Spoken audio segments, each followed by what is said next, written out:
Have you ever wondered why we're so drawn to images of shadowy libraries, old tweed jackets, and whispered secrets from a past that isn't even ours? Well, welcome to the world of dark academia. It's an aesthetic for sure, but it has this incredible grip on our imagination. And I think, beyond the visuals, there's some really deep psychology at play. So what's the powerful hidden need that it's actually fulfilling? Let's get into it. You can almost feel that, can't you? The cool, quiet air, the smell of old books, and maybe just a hint of fading ink. It's a feeling that's kind of sad, but also weirdly deeply comforting. This quote just nails the atmosphere at the very heart of dark academia. It's an entire world built on a feeling. Okay, so that leads us to our first big question. In a world of never-ending notifications and constant connection, why are so many of us pulled towards this old-world charm? What is its irresistible pull in our crazy, fast-paced digital age? I mean, just look at the difference here. On one side, you've got our modern reality. Constant scrolling, attention spans that are just gone, and a culture where everything feels so disposable. But on the other side, dark academia is like an invitation to do the exact opposite, to actually linger on an idea, to think deeply, to connect with things that feel, timeless. See, this is way more than just a look or a style. The really crucial thing to get is that it's a quiet but powerful rebellion. A rebellion against the disposable. It's a conscious choice to value things that last, things that have some weight and history to them, in an era that's just obsessed with the new and the now. So at its core, dark academia is an aesthetic that romanticizes the pursuit of knowledge, but it also embraces melancholy. It finds beauty in those quiet, intimate moments of just learning. It's this deep yearning for meaning, a reminder that real wisdom, like dust settling on an old book, it actually takes time to form. All right, so this all feeds into our next big idea, this deep, almost strange sense of nostalgia. We're going to explore the allure of a world that feels lost, and maybe a world that never truly existed in the first place. It's a fascinating question, right?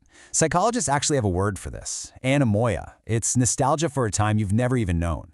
So many people who love this aesthetic feel this profound longing for the life of a scholar from 100 years ago, a life we've only ever read about in books or seen in old movies. And it's the imagery that really gets us, isn't it? You can just picture it, the stone corridors of some ancient university, the idea of these whispered, passionate debates between poets and philosophers late into the night, and of course that undeniable thrill of discovering some piece of forgotten or forbidden knowledge. But here's the real insight, I think. Maybe it's not the actual past we're craving. Maybe what we really long for is the feeling of belonging to a world where curiosity was sacred. A world where learning wasn't some performance to get a grade, but a genuine, all-consuming passion. And when you think about it that way, this quote makes total sense. Escaping into the world of dark academia, it isn't just about playing dress-up or enjoying a certain style. For a lot of people, it's a form of survival, a quiet, really necessary protest against all the noise and chaos of the modern world. This brings us to a really central, and maybe the most misunderstood part of the whole aesthetic, its relationship with sadness. We're going to look at the beauty of melancholy, and this whole art of finding poetry in decay. In dark academia, beauty and sorrow aren't seen as opposites. They're like deeply intertwined. Think about the cracked spine of a book that's been read 100 times, or a fading portrait of some forgotten scholar. In this world, those aren't signs of loss.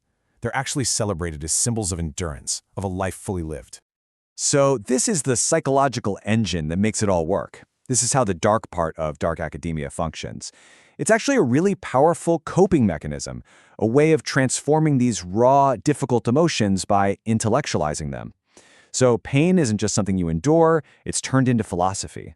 Heartbreak is channeled into literature, and sadness becomes the fuel for art. So where does that leave us? Is this whole thing just another internet trend that's going to burn out, or is there something more timeless going on here? Let's talk about the future of this obsession. It's the big question on everyone's mind, right?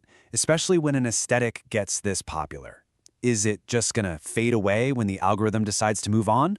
Or is it possible that it'll just evolve, Find new ways to express these really fundamental human desires.